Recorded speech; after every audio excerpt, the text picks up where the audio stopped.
It was a Wednesday afternoon, very much like this one. I was sitting at my cube. I was in the zone. I was testing.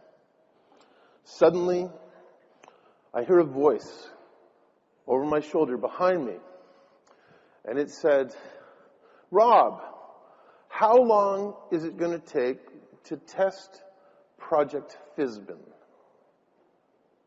When's Fizbin going to be ready? What's happening with Project Fizbin?" I react. Calmly, but I react. Okay, it wasn't calm. I was a bit excited. I said, "What's Project Fizbin? I've never heard about Project Fizbin. How am I supposed to estimate Project Fizbin? All I got is a name. Don't you know that I need requirements and designs and risk analysis and know where the market is and what we're going to do with this product and how we're going to sell this product and how it relates to our code and our work and our lives? How could I possibly tell you an estimate for how long it's going to take to test and when is it going to be ready for a product that all I've got is the name?" Has anyone ever had a problem like that? Test estimation based on just the name. Now, I have, of course, ranted to stakeholders. I've ranted.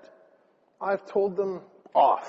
I said, "You are foolish to ask such terrible questions of me." And this I found actually to be ultimately ineffective. Many of the stakeholders who were asking me these questions were being very sincere. They were naive about the practices of software engineering and that sort of ludicrous witchcraft which we call testing. They didn't know about that stuff. And they didn't realize that just from the name of the product that I really had no clue as to what the steps are to achieve the product. So rather than confronting the stakeholder, intimidating the stakeholder, scaring them away, what I've learned to do and practice is to sort of build a relationship with the stakeholder, listening carefully to the question of the stakeholder, and then answering their question by giving them a tool that maybe they can learn a little bit about, hey, what are the factors that matter to help estimate projects like Fizbin? What are the factors that matter to help me, the stakeholder, decide whether we should commit business resources to this project? What matters? And this leads me to a style of test estimation which I call à la carte test estimation. And what I do when my stakeholder asks me when is Fizbin going to be ready, I basically take out my menu. I have a beautiful menu. And that menu has on it information about 9 projects. And these 9 projects are all within the recent memory of all of the stakeholders, of all of the people in the team, of all of us. All of us remember we have sweat equity. We did those projects. We know those projects. And they have certain characteristics. The projects are organized in the menu just a little bit like a beautiful a la carte menu in a restaurant where there's different categories. But my categorization is usually 2 dimensions. One is the dimension of, and this is not like the Twilight Zone, but one is the dimension of size. Whoa! Lost my podium there. One is a dimension of size, and one is a dimension of complexity.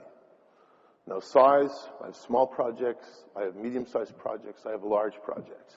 Complexity, I have easy projects, I have typical projects, and I have particularly difficult projects. Size and complexity. And I'm not trying to teach you or my stakeholders what is size and what is complexity. Instead, I'm sharing with you 9 examples divided up this way. And each of the 9 examples is presented with, yes, the name of the project, but also with 2 other juicy tidbits of information to sort of dazzle their palate and maybe teach them a little bit.